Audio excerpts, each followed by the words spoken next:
দিন না আল্লাহর দিন? আল্লাহর দিনকে মানতে হবে। আমার নবীজি যে সমাজে জন্ম নিয়েছিলেন সেই সমাজের মানুষ কি ভালো ছিল? বলেন। আমার নবীজি যে সমাজে জন্ম নিয়েছেন সেই সমাজের মানুষগুলো করতে কি জানেন?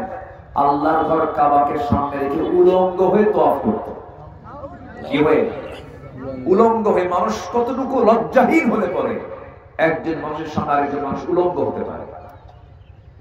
আমার নবীজির বয়স যখন 5 বছর, বিশ্বনবীর সিরাত থেকে একটু হালকা বলি, যখন তার বয়স 5 বছর, রাসূলকে বলা হলো, তার চাচা আবু তালেব বললেন, মুহাম্মদ আমরা তওয়াফ করি উলঙ্গ হয়ে, তুমি একটু উলঙ্গ হও। আমার নবীজি লুঙ্গির গিটায় হাত দিয়েছেন। লুঙ্গির গিটায় হাত দেওয়া মাত্রই তিনি ভাবলেন, আমি এতগুলো লোকের সামনে কেমনে উলঙ্গ হব? এই চিন্তায় তিনি সেন্সলেস হয়ে পড়ে গেছেন। বিশ্বনবী এই আকাশের চাঁদ তার মুখের ইশারায় দ্বিখণ্ডন হয়েছে। আল্লাহু আকবার। আবু তালেব একদিন বলছেন, মুহাম্মদ আমি তোমার বাল্য স্মৃতিচারণ করতে চাই। কি তোমার যখন বয়স 3 দিন, কয়দিন? 3 দিন, সে সময় আমি তোমাদের বাড়িতে গেলাম, তোমার মা তোমাকে সময় দেয় না, খালি কাঁদে, তোমাকে চাঁদনি আকাশের নিচে শোয়ায় রাখছে। আমি লক্ষ্য করে দেখলাম আকাশের চাঁদ, সেই চাঁদের নিচে তোমাকে শুয়ে রেখেছে, তুমি একাকী চাঁদের সঙ্গে কি যেন কথা বলছো। তোমার ডান হাতটা যখন বাম দিকে যায়, তোমার হাতের সঙ্গে সঙ্গে ডান থেকে চাঁদ বাম দিকে চলে যায়। যখন তুমি তোমার হাতটা বাম দিকে নাও, আকাশের চাঁদটা বাম দিকে চলে যায়। আমি দেখতে পেলাম তোমার দুটো হাত যখন নিচের দিকে টেনে টেনে আনতেছো, আকাশের চাঁদটাও নিচের দিকে তোমার হাতের দিকে কাছাকাছি চলে আসতেছে। আমি কি ভুল দেখলাম নাকি বলো? আমার নবীজি কাঁদতে কাঁদতে বলছেন, চাচা যান আপনি ভুল দেখেন নাই, কারণ জন্মের পূর্বে বাপকে হারাইছি। জন্মের পূর্বে বাপ দুনিয়া থেকে বিদায় নিয়েছেন। জন্ম যখন হলো, মার কোলে যখন আমি আসলাম দুনিয়াতে, আমার মা আমার দিকে তাকান আর বারবার স্বামীর কথা মনে হয়, আহারে যে সন্তানটা আমি স্বামীর করে তুলে দেব সেই স্বামী তো নাই। আমার জন্মের মধ্যে দিয়ে মা আনন্দ করবেন, কখন তার কষ্টের পরিমাণটা আরো বেড়ে গেল, আরে স্বামী নাই আমার। সন্তান দেখে আর কান্দি। এই জন্য মা আমাকে সময় দেখেন, যেই সময়টুকু একাকী শুয়ে রেখেছেন চাঁদনি আকাশের নিচে, মহান রব্বুল আলামিন সেই সময়টা আমার জন্য, আকাশের চাঁদ মহান রব্বুল আলামিন আমার জন্য খেলনা বানায়া দিয়েছিলেন। জোরে বলি সুবহানাল্লাহ। আমার বন্ধুগণ, আমার ভাইরা, একটা সমাজে হয়েছিল, এত নোংরা মানুষ ছিল যে নিজের মাকে পর্যন্ত সন্তান বিয়ে করে নিত। নিজের বাপ একজন মহিলাকে বিয়ে করেছে, তালাক প্রাপ্ত হওয়ার পরে সেই সব মাকে পরের দিন ছেড়ে বিয়ে করে আনতো। এত নোংরা ছিল। সেই নোংরা সমাজ থেকে রাসূল মানুষগুলোকে এমন সুন্দর মানুষের রূপান্তর করলেন। পৃথিবীর কোন আইন দিয়ে নয়, কোন জাদুবিদ্যা দিয়ে নয়, কোন তন্ত্রমন্ত্র দিয়ে নয়, যা ভালো হয়েছে সব কি দিয়ে বলেন? আজকে বলেন না কি দিয়া? কোরআন দিয়া, ইসলাম দিয়ে তারা ভালো হয়েছেন। কেমন লোক তারা চলে আসলেন দেখেন। ওই জাহেলি সমাজ থেকে বের করে আনলেন আবু বকরকে, ওমর, উসমান, আলী, খালিদ, তালহা, যায়েদ, জাফর, আব্দুল্লাহর মতো জগৎধন্য সেই আল্লাহওয়ালা বান্দাগুলোকে নিয়ে আসলেন। অন্য কিছু দিয়া নয়, তারা সব চেঞ্জ হয়েছেন কি দিয়া? ওমর লোকটাকে আগে ভালো ছিলেন, রাসূলকে মারতে যাওয়া লোকটাকে ভালো হয়, রাসূলকে মারার অর্ডার দেওয়া হয়েছে, উনি সেই অর্ডার চ্যালেঞ্জে নিয়েছেন, আমি মেরে ফেলবো, পারলেন না। মারতে গেছেন ঠিকই নিয়ত করেই, কিন্তু সব নিয়ত উল্টে গেছে কিসের কাছে? কোরআনের কাছে। আসুন না এটাকে আমরা লালন করবো, এই দ্বীনকে আমরা লালন করবো, ইসলামকে আমরা লালন করবো। জোরে বলি ইনশাআল্লাহ। আমার নবীর সামনে এক সাহাবী নতুন ইসলাম কবুল করে নবীর সামনে বসে বসে ডুকরে ডুকরে কান্দে। আমার নবীজি কান্না দেখে বলছে, সাহাবী তুমি কান্দো কেন, তোমার কি হয়েছে? হুজুর আমি কাঁদতেছি অন্য কারণ। রাসূল বলেন, তুমি কি ইসলাম গ্রহণ করে ঠকছো নাকি? না হুজুর, আমি এই জন্য কান্দি না তো, ইসলাম পেয়েছি আমি ভাগ্যবান হয়েছি, কিন্তু আমার কান্নার হেতু হলো আমি এমন একটা অপরাধ করেছি, সে অপরাধ মনে হয় আল্লাহ তাআলা আমাকে মাফ করবেন না। রাসূল বলেন, তুমি কি ভুল করছো বলো তো আমাকে একটু। নবীর সামনে আস্তে করে হাঁটু করে দিয়ে সাহাবী বসে গেলেন। আমার নবীজি শুনলেন কথাগুলো, বলো তো কি হয়েছে? রাসূল আবার এমন ছিলেন, আমার নবীজি সবার কথা মনোযোগ দিয়ে শুনতেন এবং বলতেন, অভিযোগগুলো মনোযোগ সহকারে শুনতেন। কিছু কিছু লোক আছে দেখবেন খালি কয়, শোনার চান্স নাই, আছে না? এরকম আছে না? আমার নবী এরকম ছিলেন না। রাসূল সবার কথাগুলো মনোযোগ সহকারে শুনতেন, প্রাধান্য দিতেন। আস্তে করে বসায় দিয়ে বললেন, সাহাবী বলো তো তোমার কি সমস্যা, তুমি কাঁদো কেন? হুজুর কি বলবো, আমি দিন গ্রহণ করেছি, আমি ভাগ্যবান, কিন্তু নিজের হাতে নিজের কন্যা সন্তানকে আমি জীবন্ত পুঁতে হত্যা করেছি। আমার নবীজি বললেন, তাই? আচ্ছা বলো তো তুমি কেমন করে মারলা? নবীর সামনে সাহাবীটা আস্তে করে হাঁটু গেড়ে বসে গেলেন। রাসূল বিস্তারিত তার কাছ থেকে শুনতেছেন। আমার নবীজি বললেন, কেমন করে মারলা বলো তো? শুনেছি আমি, কিন্তু তোমার কাছ থেকে আজকে সুন্দর করে শুনতে চাই, বলো তো কেমন করে মারলে তুমি বাবা হয়ে? হুজুর স্ত্রী গর্ভে সন্তান এসেছে, 6 থেকে 7 মাস বয়স। আমি বললাম, যাও বাবার বাড়ি চলে যাও, সন্তান ডেলিভারি হয়ে এরপরে আসো। ছেলের সন্তান হলে পরে জীবন্ত নিয়ে আসবে, মেয়ে সন্তান হলে পরে কোনো কথা নাই, পুঁতে হত্যা করে এরপরে আমার কাছে আসবে। মেয়ে সন্তান আমার ঘরে চলবে না, নট অ্যালাউ। এই বলে পাঠায় দিলাম।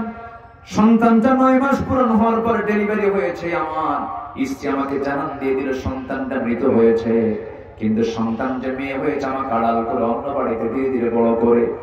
সন্তানটার বয়স যখন 6 বছর হয়ে গেছে, একটা দিনও দেখি নাই, তবে একদিন আমার চোখের সামনে ধরা পড়ে গেল। আমার মতোই চাহনি, আমার মতোই চোখ, আমার মতোই কপাল, হুজুর আমার মতোই সুস্থ চেহারা, আমার মতো হাত, আমার মতো পা। চট করে ধরে আমি সন্তান কি সোজা আমার স্ত্রীর সামনে হাজির করে বলে, স্ত্রী সত্যি করে বলো তো সন্তানটা কার? সঙ্গে সঙ্গে বলছে, আমার স্বামী। কতক্ষণ আপনার সন্তানের তথ্য গোপন করব? এই সন্তান তো এই 6 বছর আগে আমাদের ঔরস থেকে এসেছে। আমি খেপে গেলাম, রেগে গেলাম, কিন্তু বুঝতে দিলাম না হুজুর। ঠান্ডা মাথার খনি বনে গেলাম, অভিনয় শুরু করে দিলাম। আমি একজন অভিনেতা বাপ হয়ে গেলাম। সন্তানকে কোলের মধ্যে উঠায় নিয়ে বললাম, মা রে আমি তোকে খুব ভালোবাসি, মেয়েটা আমাকে চুমুরে আদর করে। আর মা কি অভিযোগ করে বলে, মা তুমি আমার এমন সুন্দর বাপটাকে পরিচয় করে দাও নাই কেন? আমার সঙ্গে সময় দেওয়া শুরু করলো। হঠাৎ করে আমি রাত্রেবেলা বললাম, মা আগামীকাল সকাল হলে তোমাকে আমি নানির বাড়িতে নিয়ে যাব। এই কথা শুনে মেয়েটা দারুণ খুশি হয়ে আমাকে চুমো চুমো দিয়ে ভরাইয়া দিল। পরের দিন সকালবেলা বুক ভরাসা নিয়ে আমাকে সম্পূর্ণ বিশ্বাস করে আমার সঙ্গে রওনা দিল। আমি তাকে নিয়ে রওনা করলাম। সামনের দিকে যেতে নিয়ে মেইন রাস্তাটা মাইনাস করে আমি জঙ্গলের দিকে রওনা করলাম। মেয়েটা বলছে, বাবা এই দিকে যাও কেন? জঙ্গল তো, এই দিকে তুমি নানির বাড়ি কি যাবা না? কিচ্ছু বললাম না। আমি জঙ্গল পার হয়ে গেলাম। জঙ্গল পার হওয়ার পরে নিজের হাতে কোদাল নিয়ে গর্ত খনন শুরু করে দিলাম। আমার মুখের মধ্যে সিটকেসে মাটিগুলো লেগে যায়, আর আমার সেই মেয়েটা হুজুর তার ছোট্ট হাত দিয়া খিলাল করে করে আমার দাঁড়িয়ে ময়লাগুলো সাফ করে দেয়। আমার নবীজি হুজুর, ইয়া রাসূলুল্লাহ, আমি যখন কোদাল মারতেছিলাম ঠিক দুপুর বেলা মাথার ঘামগুলো চড়ে চড়ে পড়তেছে। আমার মেয়েটা গামছা দিয়ে মুছে মুছে দিয়ে বলে, বাবা নানির বাড়ি কখন যাবা? কিচ্ছু তো বলো না তুমি। গর্ত খনন শেষ হয়ে গেল। মেয়েটাকে অভিনয় করে বললাম, মা দেখো তো গর্ত খনন কেমন হয়েছে। মেয়েটা মুচকি হাসি মেরে আমার দিকে তাকা আস্তে আস্তে গর্তের কাছে চলে গেল।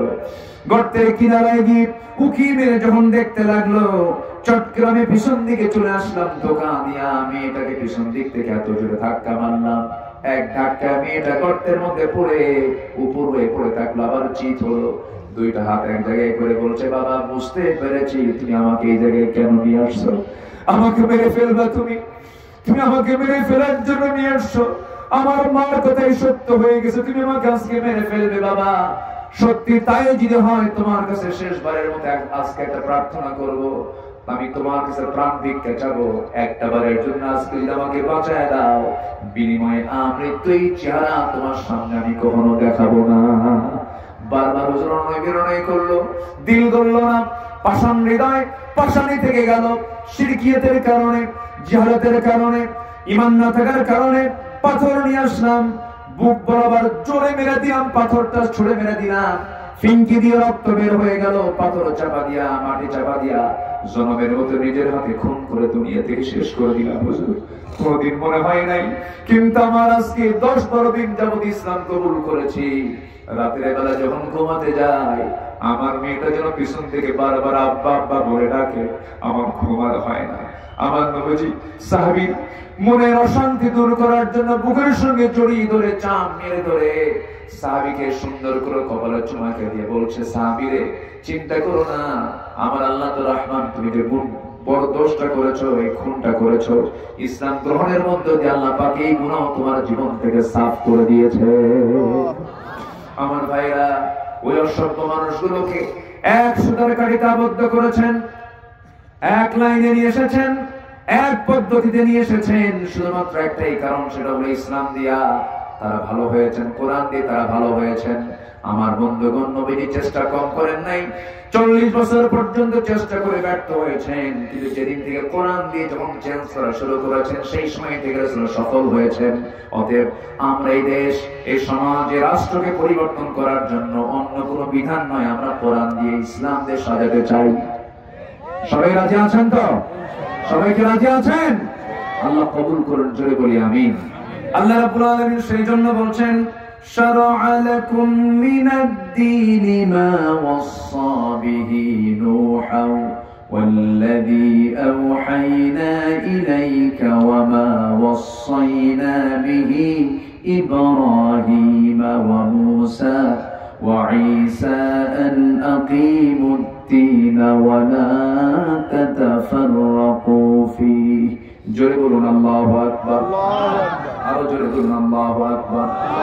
তিনি তোমাদের জন্য সেই দিন নির্ধারণ করেছেন যা নির্দেশ দিয়েছিলেন নূহ আলাইহিস সালাতু ওয়াস সালামকে, যে আমি রাসূল আপনার প্রতি ওহী করেছি, যা আমি মূসাকে দিয়েছিলাম, ঈসাকে দিয়েছিলাম, ইব্রাহিমকে দিয়েছিলাম, সেই মর্মে তোমরা দিন কায়েম করো। কার দিন? আল্লাহর দিন। আস্তে বলো না, কার দিন? এই দিন কায়েমে তোমরা মতপার্থক্য সৃষ্টি করো না, ওয়ালা তাতাফাররাকু ফি, মতপার্থক্য সৃষ্টি হওয়ার সম্ভাবনা আছে বলে আল্লাহ পাক এখানে সতর্ক করছেন। দিন কায়েমের ক্ষেত্রে কোনোদিন ইখতিলাফ করা যাবে না। কার কথা? কার কথা? আল্লাহর কথা। রাসূল যে রাষ্ট্র গড়েছিলেন ইসলাম দিয়ে, সে রাষ্ট্রের কিছু বৈশিষ্ট্য আছে, নবীর কিছু আদর্শ আছে। এর মধ্যে এক নম্বর হলো, তার রাষ্ট্রের এক নম্বর বৈশিষ্ট্য ছিল হলো তাওহীদকে প্রতিষ্ঠা করেছিলেন, শিরককে উৎখাত করেছিলেন। আমার দেশে শিরিক আছে না নাই? আসতে বলবেন না, আছে না নাই? হিন্দু ভাইরা মূর্তি বানাবেন, কোনো ক্লেম নাই আমাদের।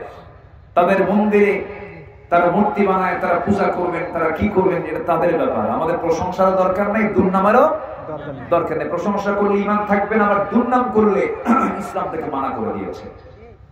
প্রশংসাও চলবে না, দুর্নামও চলবে না। এটা হচ্ছে ইসলামের ওয়ার্ডার। প্রশংসা করবেন, মা দুর্গা গজে চড়েছেন, ফসল উন্নত হয়ে গেছে, বাস ঈমান শেষ। করছেন এরকম প্রশ্ন করছেন? এগুলো কার কথা? শয়তান না, যেটা মানে মাওড়ে দিল্লি গেছে তার মুখের কথা এটা। মা দুর্গা গজে চড়েছেন, ফসল উন্নতি হয়েছে। ধর্ম যার যার, উৎসব সভা নাকি? ধর্ম যার যার, উৎসব সভা। এটা কি হলো? এটা কি মেনে নেওয়ার মতো? চাকরি যার যার, বেতন সভা নাকি? চাকরি যার যার, বেতন সভা। এটা মানবে পৃথিবীর কেউ? পৃথিবীর কেউ মানবে? বউ যার যার, ভোগ করবে সবাই। নাউজুবিল্লাহ কবেন না? এত বড় বেকুবি কথা আমরা শুনেছি 16 বছর।